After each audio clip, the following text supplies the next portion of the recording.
Good evening, welcome. I'm John. I'm the event director at Literati Bookstore in downtown Ann Arbor, Michigan. We're so pleased to welcome Katie Kitamura to our At Home with Literati series in support of Intimacies and in conversation this evening with Natalie Bakopoulos. Just a quick webinar overview for you as you're joining us. The chat is closed, but you can keep the chat window open as I will be dropping links to purchase Intimacies from Literati throughout the event.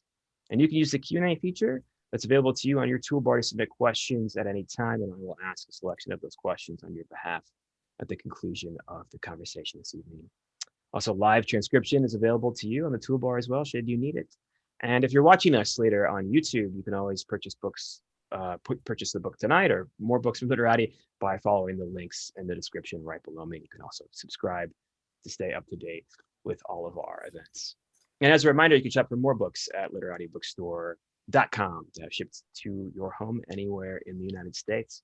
And of course, if you live in Southeast Michigan or the Ann Arbor area, our doors are open to the public for in-store shopping. Most of all, we'd like to thank you for your attendance this evening, or this morning, or this afternoon, depending on where and when in the world you may be joining us. And now I'll introduce tonight's author and our moderator. Katie Kitamura's novel, A Separation, was a finalist for the Premio Van Rizzori and a New York Times notable book. It was named the best book of the year by over a dozen publications, translated into 16 languages, and is being adapted for film. Her two previous novels, Gone to the Forest and The Long Shot, were both finalists for the New York Public Library's Young Lions Fiction Award. A recipient of fellowships from the Lenin Foundation and Santa Maddalena, Katie has written for publications including the New York Times, The Guardian, and Granta. She teaches in the creative writing program at New York University. And Natalie Bakopoulos is the author of Scorpionfish and The Green Shore, and her work has appeared in Tin House, the Iowa Review, the New York Times, Granta Plowshares, and the Penn O. Henry Prize Stories. She's an assistant professor of creative writing at Wayne State University in Detroit and a faculty member of the summer program Writing Workshops in Greece. She lives in Ann Arbor, Michigan. Please join me in welcoming Natalie Bakopoulos and Katie Kitamura into your living rooms. John, thank you so much. And it's incredibly nice to be here in your kind of virtual book space. And it's incredibly nice to be here with Natalie, whose work I love so much. And I actually met Natalie when I visited Literati on the book tour for my last book, A Separation, which was, I think, 3 or 4, maybe more, 4 years ago, Natalie. I can't remember. It was a while ago. But it's really nice to be back here. I think we've agreed. I'm just going to read a kind of shortest passage from the start of my new book, which is called Intimacies, and which is about an interpreter who moves to The Hague to take a job working at a war crimes tribunal. And this early section it's about interpretation, but it's actually a story that's being told to her by somebody else. And I think that's all you need to know. As I sat down at my desk, I recalled an anecdote Amina had told me not long after I arrived at the court. It was a story I thought of often. She had been tasked with interpreting for the accused, working in Swahili, and was briefly the only interpreter on the team with adequate fluency to perform the task. Her booth partner did not have a strong grasp on the language and said in private that her mind had drifted during the lengthy sessions. She had listened to the originating English and French, but less closely to Amina's interpretation. But Amina herself was under considerable pressure. She was negotiating marathon sessions that were far longer than standard. She sat in the mezzanine level booth, the accused positioned directly below her in the courtroom. He was still a young man, a former militia leader, wearing an expensive suit and slouched in an ergonomically designed office chair. He was on trial for hideous crimes, and yet he simply looked, as he sat, sullen and perhaps a little bored. Of course, the accused are often in suits and in office chairs, but the difference lay in the fact that at the court, the accused had not merely been dressed up for the occasion, but were men who had long worn the mantle of authority conveyed by suit or uniform, men who were accustomed to its power. And they had a kind of magnetism, in part innate and in part heightened by the circumstance. The accused had an aura when they were brought to The Hague. We had heard a great deal about these men, and they were almost always men. We had seen photographs and video footage, and when they finally appeared in the court, they were the stars of the show. There was no other way of putting it. The situation staged their charisma. In the case of this particular man, he was not only young and undeniably handsome, but he had a dazzling air of command, even without the aid of the courtroom. It was easy to see why and how so many people had obeyed his orders. But it was not even this, Amina explained. It was the intimacy of the interpretation. She was interpreting for one man and one man alone, and when she spoke into the microphone, she was speaking to him. Of course, she had known when she had accepted the post in The Hague that the substance of the court would be darker than the United Nations, where she had previously been working. After all, the court concerned itself exclusively with genocide, crimes against humanity, war crimes. But she had not expected this kind of proximity. Although she was never face to face with the accused and was always safely ensconced behind the glass-fronted interpreter's booth, she was constantly aware that she and the accused were the only two people in the courtroom who understood the language she was speaking. Over the course of these first sessions, Amina grew increasingly uneasy. The case involved a great deal of testimony regarding terrible atrocities, and hour by hour, she carried this testimony from one language into another. She found herself on occasion struggling to control the tremor in her voice. She felt herself becoming entirely too emotional. But then, as quickly as the second day, and for reasons she did not fully understand, a certain hardness overtook her. She discovered a new and acerbic tone, not exactly neutral, perhaps even reproachful. At one point, as she relayed the details of an embezzlement scheme, something that was morally questionable but a trifle compared to the other charges against the man, she found herself using a voice of cold disapproval, as if she were a wife scolding a husband for some small domestic failing, neglecting to do the dishes, for example, rather than addressing his rampant infidelity or the fact that he had gambled away their life savings. At that moment, to her surprise, she saw the accused turn his head and look up in the direction of the interpreters. Until this point, he had sat almost entirely still, staring straight ahead, as if the proceedings had nothing to do with him, as if the entire matter was beneath him, although the result, Amina thought, was not the appearance of dignity. Rather, he looked like a sulky teenager, being reprimanded for some infraction for which he refused to repent. There were perhaps half a dozen interpreters seated in the mezzanine-level booths. It was unlikely that he would know which one of them was his. She had never before noted him observing them. She forced herself to keep her voice steady and focus on the job at hand. The last thing she wanted to do was get distracted. Nonetheless, she was unable to keep from surreptitiously watching the accused as his gaze swept the glass-fronted booths. Perhaps feeling her eyes upon him, he suddenly stopped and looked directly at her, turning in his chair in order to do so. Amina couldn't help it. She stumbled over her words, apologized, nearly lost the thread of what was being said. He continued to stare at her, a grim expression of satisfaction settling into his handsome face, perhaps because he had succeeded in intimidating her and causing her to falter. She felt at once, even through the glass wall dividing them, the totality of the man's will. Thanks. That was wonderful, Katie. I'm glad. I love that. I love that scene so much, and it was really wonderful to hear you read it. Thank you. So I thought you read a section that's so much about interpretation and the sort of almost the inhabiting quality of it. And I'd love to talk about that in a little bit, but maybe we could start with kind of a warm-up question of just the, before we dive into the, preoccupations of the novel. Yeah, I love a warm-up question. A warm-up question, yeah. So just let's just start with the sort of the origin of the book or the seed of the book, where there are several, whether it's an image or an idea or a place or a concept, like where was the, when did you first start thinking of this, or several places? Sure. I mean, I can remember pretty specifically when the first kind of seed, and as you say, there are always multiple seeds and of a book. And I think also like the book you end up writing is often, there's a seed, but then the one that keeps growing in a way and that gets reinforced by other events or things that occur.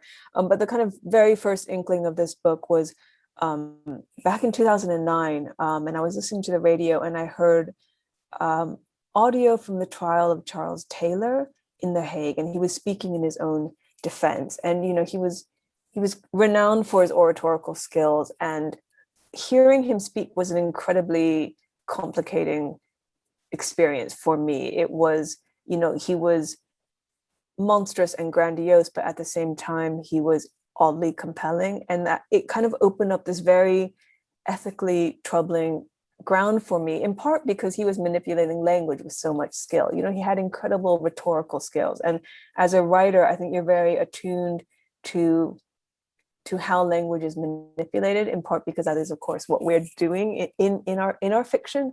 And I suppose that tangle of the ethical complexity and the kind of feeling that experience opened up in me, combined with these questions of what it means to manipulate language, seemed to me like fruitful territory for a novel. And I remember thinking, even then, I'll just put that aside and I'll let it stew for a little bit. And then, it kept coming back to me, and it kept coming back to me. And then I think after I finished A Separation, which is in a lot of ways a book that's very related to Intimacies, but features a translator who is in a position that is not totally dissimilar to the interpreter in the novel. I think when I had a kind of subjective position to think about the material, then the book kind of cracked open a little bit for me. That's wonderful. And I love that you bring up A Separation, because the translator is the narrator of that book. And it almost seems that these books are companions to one another. I mean, they're completely different in many ways, but the idea of translation or the idea of interpretation are linked, even though one is such artifice and one is so, I guess, it has to be spontaneous, right? Yeah. No, I mean, I think it's interesting just to hear you kind of articulate the difference between translation and interpretation, because I think in a little way, or at least I hope, I don't know if I'm right, but I hope it's reflected in the way the books themselves feel, which, as you say, are very, very closely related. They have a kind of similar voice. They're both preoccupied. They have central characters who are kind of vessels or channels for language. They're people who literally speak the words of other people. And that's something that is a preoccupation for me for a lot of reasons as a writer. And it's something that I'm also thinking about in the piece that I'm writing, in the book that or the thing. It's not yet a book, but the Word document that I'm currently adding more words to is also kind of preoccupied with a very similar theme. But I think, as you say, translation is much more, interpretation has a performance element to it that perhaps translation doesn't necessarily. And I think similarly, I hope that Intimacies would, although it would occupy the same register, would feel a little bit looser or more open or more kind of polyphonic than A Separation did or does. I don't know if it does, but that was definitely one of the things that I was hoping would happen, so that even as they were companion pieces and speak very much to each other, that there would be a kind of a shift in the books and in the writing experience. I completely agree. I think I can see those two things, those ideas coming out in a different way. The way the narrator is in A Separation feels a little bit more, I guess, careful. Mm-hmm. And there's this wonderful line in Intimacies that says that, she basically says that equanimity or poise is overrated and not tenable and not really desirable, as if sort of that narrator is kind of moving into a different way of thinking about the control of narration, or maybe understanding that it's impossible to control, and that it shifts and that it shifts and that it shifts based on the teller and the time and everything. And I thought that was very, very cool. I mean, I think, like, I think in a lot of ways, like A Separation, which is a novel about a woman who is separated from her partner, and then various things happen. And I think she's a character who at the start of the novel thinks she understands what the narrative of her life is, and by the end of the novel kind of accepts that she does not understand that, and she kind of becomes unmoored. But I think for me, Intimacies makes almost the opposite transition. It's a character who from the beginning kind of says, I don't know the narration. I only have little, she always only has a little piece of the narrative. She, when she's interpreting for these trials, she only has really slivers of much larger narratives that she's not quite able to see. She only has slivers of the narrative of her relationship, even her personal relationship. And so I hope that the movement in the Intimacies was almost the opposite movement of somebody who starts from this position of uncertainty about the story of who she is, and who kind of talks herself into finding a greater, if not narrative for her life, because I don't think she actually does find that, but she allows certain pieces to slot in place, I think, by the end of the novel. Yeah, you can see her. We won't tell. But we can kind of see her looking toward a future that she might be able to glimpse And I Yes. love that. But there's not the sense of everything being wrapped up, which I also love. There's this sense that those narratives are also evolving, I think. And Yeah. Yes. I mean, I think, the ending of the book, Natalie, I feel like your two books are so different, and I mean they're very similar in some ways, but they feel very, very different. And I love writers where I can feel that they are evolving in some way, that you can see their kind of progression and you can see things changing in their craft. For me, those are the most exciting writers. And I don't know how it is for you, but I don't love writing a thing when I know how to write it, if that makes sense. Like if I set out to write a book and all the risks are perfectly calibrated and I know I can clear that jump and I can make it over that hurdle, then it feels like, not only is it a kind of less interesting writing experience, but I think what comes out on the page is just a little bit flatter. And so with this book, I knew that what what the hardest thing for me to do would be to actually write an opening that was, a closing to the book that felt like an opening, that had a kind of careful and modified optimism, but had a kind of I don't think it's a happy ending, but I think it's an ending that opens things up. And that was what I really wanted to achieve, because I knew that in a separation, it was really very much an ending of things closing in on the narrator. And I remember when I was kind of half of the way through Intimacies, or maybe even 2/3 of the way through, I could see a trajectory where I would write a very, very similar kind of ending that is about alienation or whatever. And I made a conscious decision that I would not do that, and I would try to do something that is I think maybe quite natural to other writers, but for me was a stretch. It was something that I had to kind of work my way up to. Well, I love hearing you say it that way. And I think we all fear that we'll write the same book again and again.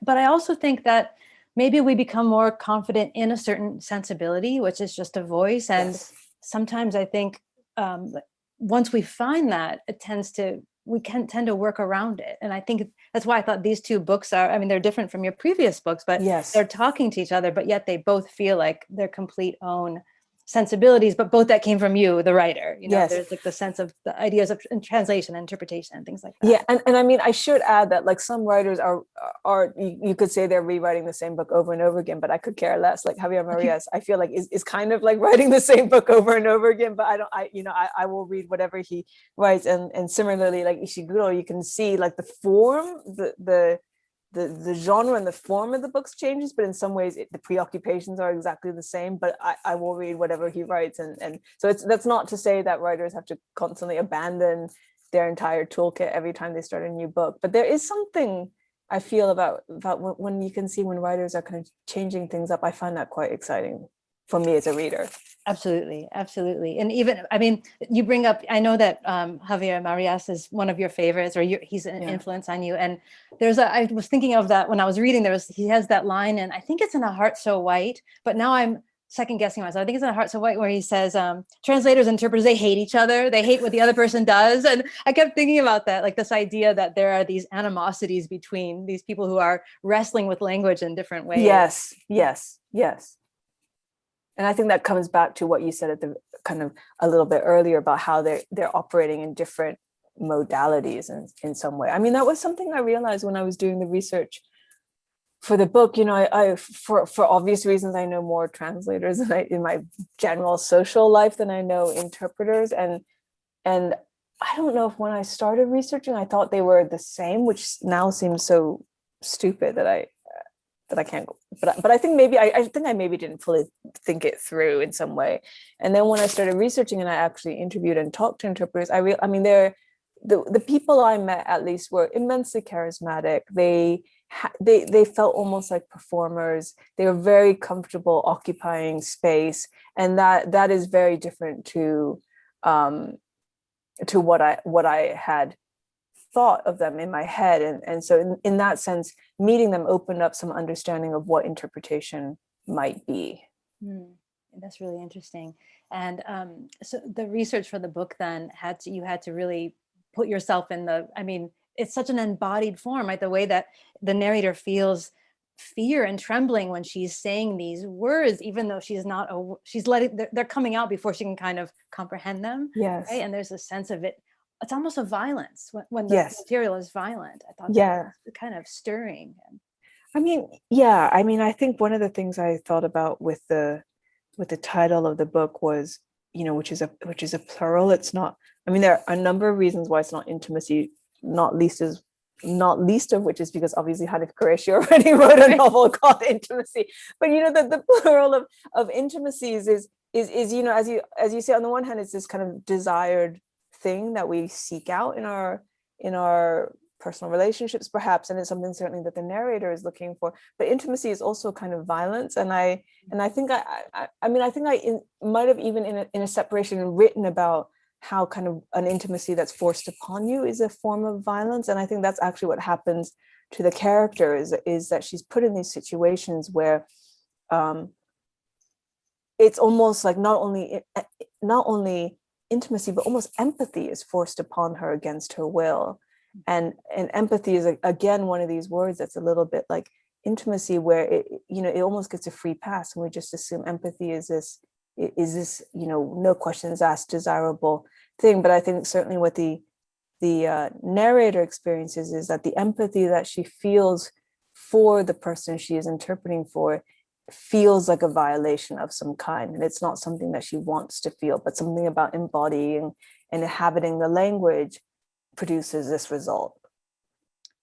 Yeah, and that's, thinking about a separation, there's the professional mourners who I remember this line so well, that they agreed to undergo grief again in place of somebody else. Like they're singing the laments and they're actually feeling the grief again. So because the other person cannot express it themselves. Yes. And it made me think, that kind of lament is more of a interpretation than a performance than a translation in a way. But at the time I thought of it as a translation because the narrator was a translator, and I liked that parallel. But in a way, it's like you can almost see this book like emerging. You can see intimacies emerging from a separation, like that you had to write it. Like there was no way out. You had to write intimacies from the last book.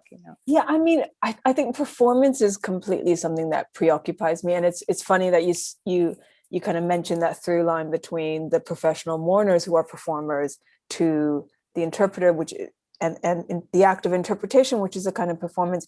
I mean, the thing I'm working on now has a kind of actor at the heart of it. So this idea of what it means to perform parts is kind of like ramping up in each of the books. But I mean, I find performance really interesting, and the way we perform roles, the way that we're conditioned to perform certain roles, and then what that performance allows us to hide from, I think, and what it can also reveal. And so certainly one of the attractions of writing something set at this tribunal was the fact that, of course, the court is a kind of theater of performance. And one of the contradictions of a kind of court, I think, is that on the one hand, it's a space that is theatrical inherently and necessarily. It's a performative space, but at the same time, particularly in a trial and in trials of the magnitude that are kind of referenced in the novel, what is being discussed is of such, the authenticity of the suffering is something that is almost sacrosanct within the logic of the trial, and yet it has to be encased within all these performances by the various characters in the court. Oh yeah, and the way that, I mean, there's a moment in this novel where in Intimacies where she's interpreting and almost not aware of what is coming out of her. Like it's almost like this mediating space until she notices her notebook and she sees the words written down. And it's such that moment just kind of sucked me in the gut when she sees words like mass graves or ethnic cleansing or whatever. Like they just sort of hit her like something about, she realizes not her complicity, but maybe the kind of violence that's moving through her or something in this really fascinating, kind of frightening way, really. And she thinks, is this for me? Am I good at this? Or do I want to do this? This is a lot of work, Yeah, I mean, that's absolutely, I mean, again, it's, I guess, she has a kind of over proximity. She isn't able to see the full picture. And I think that kind of exposes her not only to not fully understanding what is happening around her in the way that you say, it's only until she looks down. She's so embedded in the process that it's only when she looks down at the page that she understands. But I think part of the kind of work that she has to go through is trying to assemble this perspective in order to kind of put her own life into context. Yeah, and there's this sense, I mean, she's also interpreting wonderfully what's going on. And she has this boyfriend or, person in her life who's so absent most of the time. Yeah. But she's living in his apartment at the opening. And she's I love the moments. She feels joy when she walks in there. Like, and then she starts thinking about what is going on in his life that feels so convincing. I realized, she's making this up. Like she's just imagining, Adrian is doing this and this and this. And then I realized, wait, she's just imagining him doing these things. Like she's so able to also inhabit his narrative without actually knowing it. So it's like a violation of privacy, but also an imagining. And I love that so much. I mean, I mean, obviously I I write a lot of absent spouses and absent partners. There's always a kind of gap in the middle of the novel, with a separation. And I kind of, with the separation, the husband is never found, let's say. And then with Intimacies, I introduced the character of this boyfriend or this love interest or whatever you want to call him. And then I knew I was gonna kind of get rid of him for the middle chunk of the book. And I think part of that is it just a kind of, I think I like to write characters who are haunted in some ways. And of course you can be haunted by the person who's in the room with you, and that would be an interesting challenge to write. But I think in a lot of ways the atmospherics of haunting requires that the person is not present.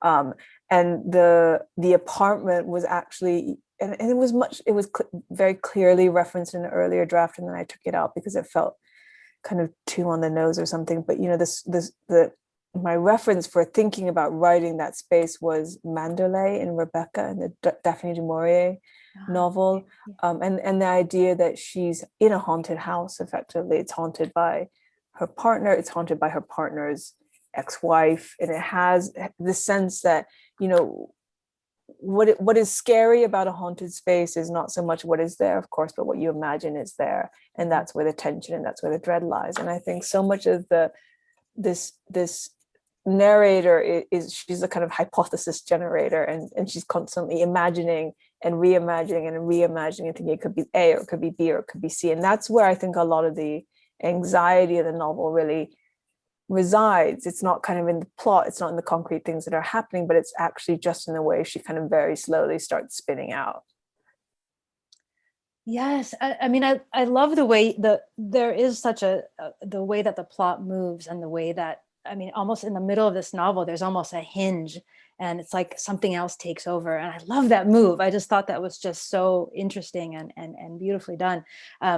But there's also this kind of development of I read more for the development of a sensibility or the development of a consciousness or inhabiting a consciousness. And the interpretation she's doing is this kind of like allowing you have this, I wrote it down because I knew I would mess it up, but you wrote that when she's interpreting, it's like the person is able to, the speaker with the original words is able to enter a consciousness-free zone into which he could escape. And I was thinking about the way you use space and what kind of, does she have any escapes? Does she have any consciousness-free zones? And then eventually kind of the barriers break down and she has to leave them, or she moves or whatever. But I was thinking about these links between what's going on the stage, or in the theater of the interpreter, and then what's going on in her personal life and how she's sort of moving through these spaces. But that apartment, I just picture it so perfectly, even though, of course I haven't seen it, but I still think about that apartment. I mean, I think I was really interested in a character who is not actually good at occupying space, who doesn't really know how to do it, and who's always in a kind of position that's to the side or that's adjacent to the seat of actual power. So, she's an interpreter at this very significant court, but she's not actually on the floor of the courtroom. She's kind of up high in the booth, and she's, she's kind of sequestered away from what's happening down below. She's in this apartment, but it actually doesn't belong to her. And she's constantly seeing other people who are very good at making a home. And that's something that she actually doesn't know how to do very much. And I think the question of who, there's also, I mean, when you said the hinge, like for me, the hinge in the book is always, there's a long scene in an art museum, which is kind of thematically seems, or the world of the novel becomes slightly different, and that's right in the middle of the novel. And I always knew that would be the kind of hinge point for me, that it would kind of work as a little space to do a little U-turn in a way, if that makes sense. Yes, yes. But one of the things that was fun to write about an art museum is the question of who has access to those spaces and who doesn't have access to those spaces. And I think that's thinking about space in the broadest possible way. So it's like, of course, it's the museum and it's an opening, and it's kind of who gets invited to the opening, who doesn't. But it's also like the canon. It's a canon. It's schools of thought and schools of work, and who assembles a canon and who says who's inside the canon and who's not inside the canon. And one of the kind of things that the narrator thinks about is a painting by a female painter who for a long time has only relatively recently been kind of repositioned within the canon of Dutch Golden Age painting. And so all those questions of these spaces, who builds them, the space of the museum in the novel was built by Johann Moritz, who was a slave trader and a colonialist, and what does that do to the tenor of the space? And so I do like to think about the kind of way about spaces and how they're haunted, and characters and how they inhabit space, because I feel like that just tells me a lot about the character. Like if I can see how a character is going to move through a museum opening or move through the apartment of another person, I feel like I'm understanding quite a lot about their character through that. Yeah, that's interesting. And the music, I mean, that I like your idea about the canon and what is canonized. And I mean, the court is also the arbiter of justice, and Europe's been given this position. The idea of Europe is a flaw. Europe as an idea is disaster. I mean, it's a mess. That just that idea that the idea of the West as somehow, the arbiter of everything, is flawed. And I was thinking about the idea of neutrality and justice, and who imposes justice. And there's a moment in the novel where the character, one of the characters, is his native language is Arabic, but he's speaking in French, and he's angry that he didn't get an Arabic interpreter, and that's a really important moment. Like even the languages that are privileged, and how can we be authentic in a language that is not our most we're not the most fluent in, say, or our most natural, or whatever. I mean, the kind of official languages of the court, of the International Criminal Court, which is a kind of inspiration for the court in the novel, are English and French, which are deeply colonial languages. Right. And obviously the fact that the people who can be prosecuted within the International Criminal Court are only the countries who have signed up for the Rome Statute. And of course, the United States notably has not signed up for it. So the United States cannot be prosecuted for war crimes. So and yet are significant in the are members of the conversation about who does in fact get prosecuted and what cases are pushed forward. So, I mean, the novel is not intended in any way to be a critique of the international criminal justice system, but I think I did want to think about the fact that it is an institution, right? And there is a vast difference between the justice as an abstraction or an ideal and justice as it is executed on the ground. And I think, the court is an institution, and it works in tandem with many other institutions for a variety of reasons, some to do with funding, some to do with many other things. I think it's not all a question of ideological persuasion, but maybe some of it is as well. And so I'm kind of interested in, one of the things that I found most useful in my research was the fact that the International Criminal Court make their transcripts widely available, and you can just kind of look them up online, and you can suddenly download thousands of pages of transcripts from the trials. And I guess reading through those transcripts, and I read through quite a few, it made me realize the degree to which institutions are built around language, and how much work language is doing to ratify and carry communicate the power of an institution and the ethos of an institution.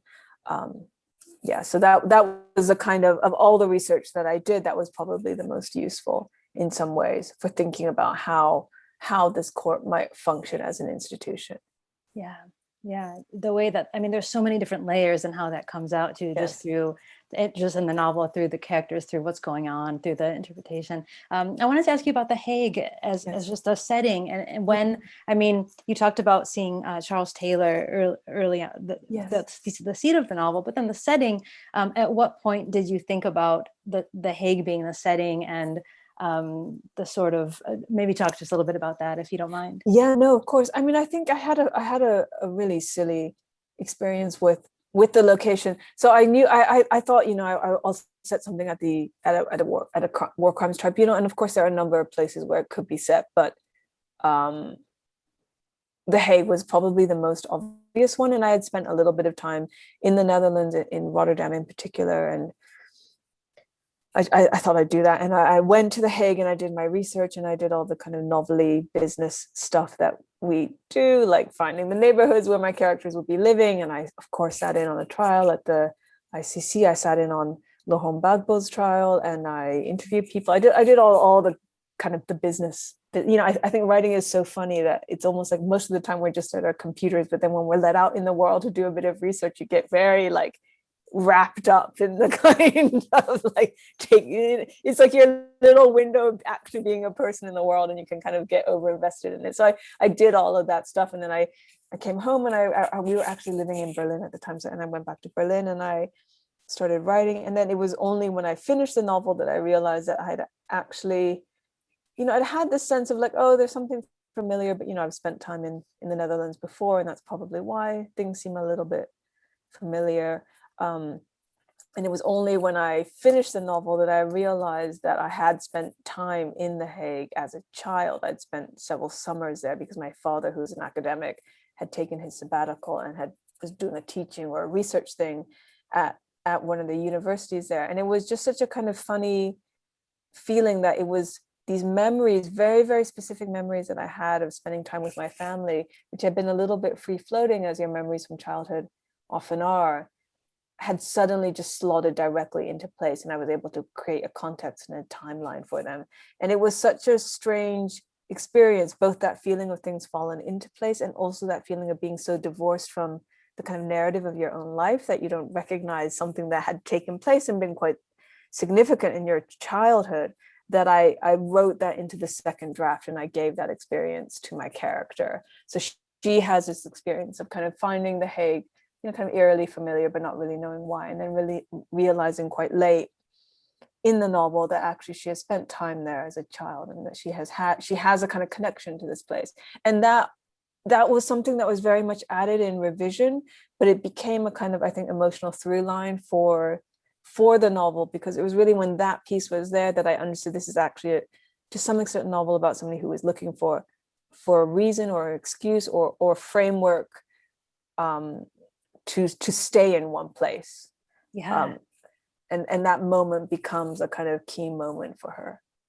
Yeah, and it takes that, I mean, the idea of The Hague for some reason always feels very conceptual to me. I've never been there, but then it gives it like, it's almost at this moment that she knocks down the wall and like, oh, there's the sand dunes and the sea, and almost like she forgets it's there. And I thought, I loved that part so much. I mean, in the novel, the way that it comes out, I think is so lovely. But often when she's asked about her home, she kind of doesn't quite, she says like where her family lives and where she just previously lived, but she doesn't quite, she's not able to say it yet. And, I hope for her that she will find it. By the end, there's a sense she may have, or there's an opening. Would you like to talk? You said you're talking about what you're working on now. Would you like to talk about that? Or I'm very superstitious to talk about it. So I know you mentioned an actor.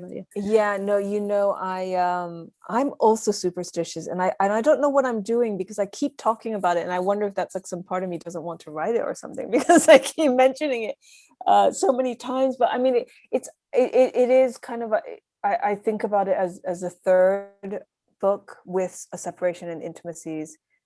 This novel, I think, would kind of, all three of them would work together. And like a separation in particular, but also intimacies, it kind of opens with an inciting incident. It opens with a thing that kind of puts the central character into a tailspin. It will also have the same first person voice, and it will also be about kind of this question of language moving through people, and the central character is a performer, and the question of like what that division between the mask you wear and your true face, and how that space can be all, it can be maintained, but it can also like kind of like dilate a little bit, can get smaller and bigger and smaller and bigger. So it'll be, I think, a little bit about that, but it is completely early days, and as you say, like it's good to be superstitious, so I shouldn't talk about it.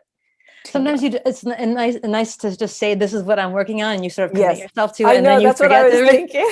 Yeah, this was my that's what I was thinking. I would commit myself to it. But it's like sometimes people ask me, because I teach as you do on a creative writing program, and people kind of say, how does teaching feed into your writing? And there are all kinds of practical things about teaching that feed into my writing, which are like I feel like I'm a much sharper editor after I've done a semester of leading a workshop.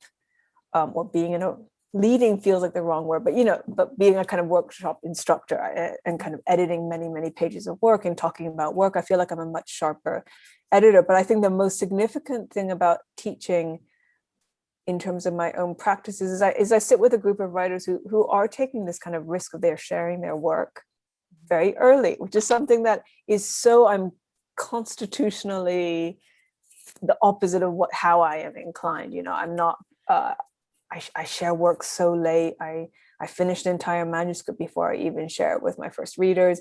And there's something about seeing people share work early, and of course, it's a question of kind of being brave and being vulnerable, but I think it's also a question of seeing that your project is malleable and reactive and can change and shift and not be what you thought it was. I'm very much a person as a writer. I feel like I've always been very committed to my idea of the book, and I just like kind of like plod along one foot in front of the other until the book is done. But there's something very exciting about watching people who accept that who create a more open process and accept that there's a kind of malleability to the book. And definitely Intimacies is a novel that I wrote much more in that mode. So it was in some ways written differently to A Separation. Yeah. There's I think Zadie Smith has the idea of seeing your novel across the shore, and by the time you get there, you're soaking wet, like you've gotten wet because and that's how I always feel like, I had an idea, but now I'm right here, I'm wet, and that's not what I expected. But, I know. Well, my husband, who's also a novelist, we have a joke that when you really finish it, and you've done the revisions, there's always this feeling of like, oh, I guess that's that. That's and it. You're like, I guess that's that. I guess that's what it is. It is what it is. So yes. Katie, this is I could keep talking, but I thought we'd see if there's any questions from the audience. Yeah. There is one question so far, and I will remind our viewers that they can use the Q&A feature to submit their questions, and I will read your questions on your behalf. Our first question is from a viewer who asks, Katie, are you multilingual? And if so, does that influence your view of humanity and your work? Yeah, I am much less multilingual than I would like to be. I grew up in a bilingual household, and I was bilingual kind of well into my childhood, but my Japanese is now I grew up in a household where Japanese was the dominant language inside the household, but I grew up in California, so I spoke English in school. And even now my parents speak Japanese. My father is dead, but when he was alive, he spoke Japanese to me, and I would respond in English, which I think is not an uncommon phenomenon. But I think it's definitely influenced my work. I mean, I'm so preoccupied. I mean, there's no way it hasn't. I'm so preoccupied with translation and interpretation, and this idea of being between languages and things that can be said in one language that can't be said in another.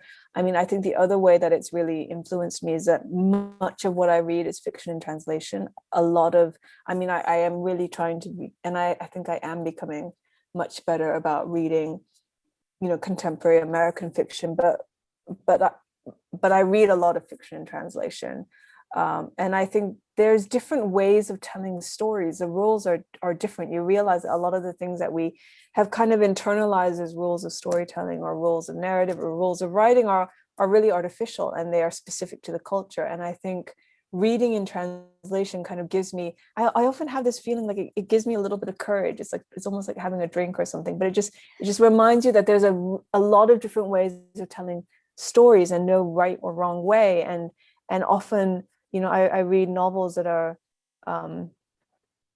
that just seem to be taking incredible risks, and it does change the way I relate to my own work, and it reminds me to take risks. Thank you. We don't have any other additional questions right now, but I do want to again encourage viewers, with the time we have remaining, they can feel free to submit them. And Natalie, if there were any questions that you still had, I was very engrossed in your conversation, so I'm happy to turn it back over to you if you have additional questions, and I might reappear if we have more questions from our audience. Well, can I actually ask Natalie, what are you working on at the moment? Oh, what a mess. So sorry. I'm working on some nonfiction. Okay. It's about Greece and Athens and the idea of the West and what that means, but also some personal family histories about my relationship with my aunt and translation and those kinds of things. Mm-hmm. And then I'm working on something that is a fiction, and I don't know if it's stories and a novel that are merging, or if I'm writing stories and a novel or what, but I'm having some focus problems. That's quite exciting. Just a description of a novel and stories merging into each other is an exciting one to me. So we'll see where that goes. Katie, I have one more question for you. Sorry. Don't be sorry. I was thinking there's a line, and I couldn't find it before because I wrote it down and then I didn't have it in front of me, but there's also this idea of veneers in this book that I loved so much. And there's a scene where an interior decorator is buying all these books just to decorate. And I love that. So, I whatever, I love it. And I also was like, there's words in there, but buying all these books. But then there's this beautiful line, that idea of, because you were talking about different ways of telling a story and different ways of narration and fragments of narration. And that it seems like the idea of story or narrative as a veneer, because you use this idea of the appearance of unity. And I was like, oh, this is amazing. I love this line, the appearance of unity, sort of the admission of artifice. And have your ideas of narration or narrative changed through the writing of your novels or through reading other novels, or are those shifting? Yeah, I mean, that is absolutely, the starting point for the novel is really this sense that the testimony, the Taylor testimony was somebody creating a story, and how powerful a story is, and also in some ways how superficial it is and how quickly it can crumble.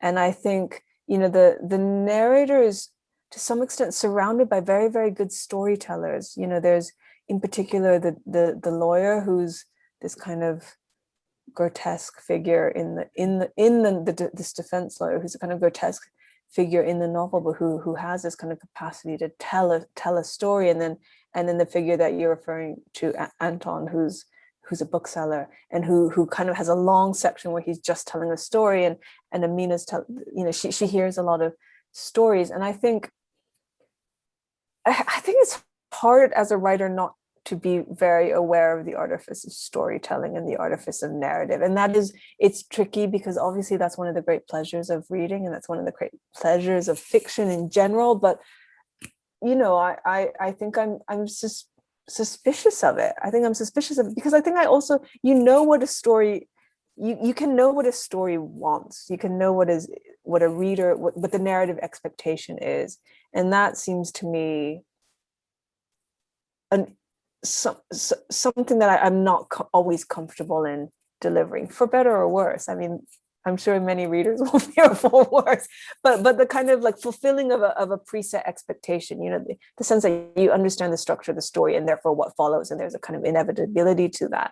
I'm much more interested in when the story falls apart. Yeah. And where does that leave you? And to some extent, I guess Intimacies is a different novel for me, because I think what I have written effectively is a character who has seen all the stories fall apart, but wants to be in the world in some way, who wants to kind of occupy the world and be a part of it, and so is going to accept certain narratives even though she can see the thinness of their construction. So that's at the end of the book when she kind of chooses to move forward in some way with her relationship. I think she's accepting a narrative that she knows is not necessarily true or is partial in some way, but has decided that that's enough.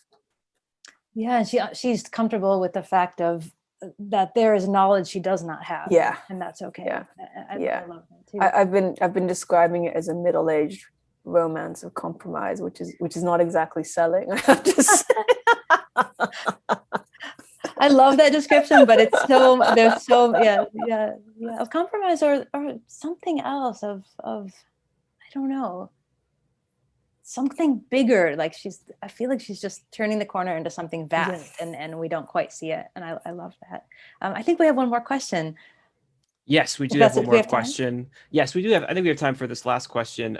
We spoke before we went live about craft questions. Yes. But this is something maybe like 1+. This is a teaching question for both of you.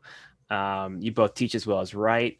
Our viewer writes, is there anything you will do differently in the classroom this year after this especially strange and challenging academic year we've just had? Things to keep from Zoom school and things to fling away. Thank you. Oh, that is a very useful question. Natalie, do you have strategies? I'm not sure if this came from the pandemic, but from just kind of the evolution of my teaching, that because it takes me so long to write one story, and sometimes I'll run a workshop class and I'm asking them to write 3. I'm like, who writes 3 stories in 3 months? Like, what kind of monsters are writing these? And so I thought about instead of thinking about workshop as treating the piece as a finished product, and a lot of writers, Matthew Salesses and Beth Nguyen and others have written on this also, the idea of actually workshopping the process and talking through a story with your peers, as opposed to trying to produce 3 pieces, and just kind of understanding the story as it evolves as part of the class, and producing one story at the end with an essay that goes with it that kind of talks about that. And I think I'll keep that, and that I did that sort of to lessen the workload and the deadlines, but I think I'll keep that kind of the option. That book, Craft in the Real World, is such a fantastic book about teaching and about craft and about the kind of language and institutions and conventions around it that I found incredibly useful in thinking about teaching. I mean, I suppose one thing that came out of, I did some in-person working with students in very, very small groups, so kind of 2 to 3 people, alongside the remote Zoom teaching. And those conversations were always really structured as dialogue rather than, I don't know if you do this, Natalie, but there's this kind of convention where the person who's being workshopped stays silent until the end of the session, and then is allowed to speak like for 30 seconds or something before the time moves on. And I think even as I understand that conversations, I think there's a kind of anxiety that the conversation is going to be derailed if the person speaks or brings their anxieties to the table. And in fact, that was just not my experience at all. And it's remarkably useful when the person can say, I'm addressing that later on, and so we don't need to talk about it. And so I think kind of equalizing the territory a little bit, and not having it be like this person whose work is being dissected, but actually having it be much more collaborative and a conversation, is something that I feel I did a lot of during the pandemic, and is something that I would love to continue, because it makes for a less stressful encounter, I hope, for the person who's being workshopped, but also just much more productive, because I can waste a lot of time in workshop kind of saying, oh, I wish this element of this character were filled, not I, but people can fall down a rabbit hole. And I think, sometimes those issues are addressed on the next page that we haven't seen, particularly when you're workshopping novels. So I think that's probably that's like a very, very particular thing, but it's something that I think I'll be trying to do. Yeah. Well, we've reached the top of the hour. Katie Kitamura, Natalie Bakopoulos, thank you so much for joining us tonight at Home with Literati. All of our viewers, thank you so much for joining us as well. Of course, you can purchase Intimacies from our bookstore. We do have signed copies in the store right now. There's a link in the chat, or you can head on down to our storefront in downtown Ann Arbor. And if you're watching us later on YouTube, there are always links to purchase books right in the description below me. But we look forward to seeing you at our next event. Take care, everybody. Have a great night. Thank you, John. you. Thank you, Natalie. Thank you so much, Katie. It was That wonderful. Thank that you, was John. really fun. Yeah, Bye, so all. good to see you. Bye. Bye-bye.